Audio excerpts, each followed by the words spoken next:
So today I'm going to talk about the genitive construction. We're talking about Sumerian, and it follows the rules of the nominal chain.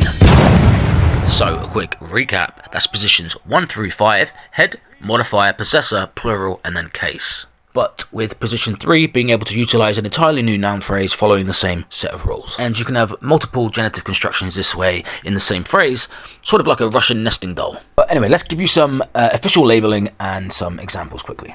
So the genitive construction is likely going to have 2 or more nouns referring to one another. For instance, temple of the king. So we've got 2 nouns here, temple and king. So one of them is the ruling noun and the other is the rule. And they call this the regions and the rectum. Nomen regions, nomen rectum. This is Latin. I hate this terminology. I think it'd be far more easier to say the head and the receiving noun, or the first and secondary noun.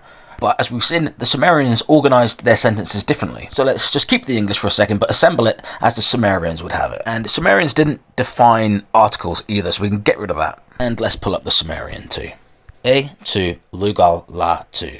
E lugal la. Wouldn't it be great if it was just as simple as, this is temple, this is king, and this is of. But oh no, this is Sumerian, and they like to fuck with your head. So there's not a lot more, there's just a couple things you need to know. First is the Auslaut. This is a German phrase, and it's a compound of 2 words, aus and laut. Out sound. And it's basically used because the Sumerians like their words to flow. So what they're doing is they're continuing the flow of the out sound, the Auslaut of lugal, into the next word, la, which consists of the genitive case marker, but this is the second thing you needed to know. So the formal genitive case marker is ak, but the Sumerians didn't like to end sentences with a hard K, and that is why you don't see it on the end here. They just drop the K. This is not that surprising. We do it all the time. Walking, walking. So what this is really saying is E lugal ak, temple of the king.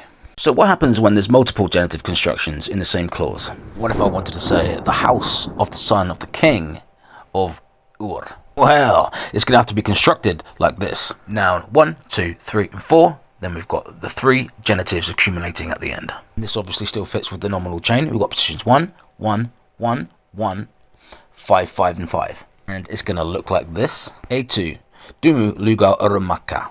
With key there in brackets, obviously being the suffix determinative for city. Yet this is actually saying E dumu lugal urumaka, but secretly saying E dumu lugal urum ak ak ak. However, that's stressful and ridiculous, so you can see why they do what they do. So this is the house or temple of the son of the king of Ur, with the 3 genitives squished into these 2 signs here, which is actually this little sound here, aka. But just to piss you off, the formal sign for the genitive is this here, ak. However, you'll rarely see it take this form, so always pay attention to the sounds far more than the signs. Her yurtdur, her yurtdur, kim gel yurtdur,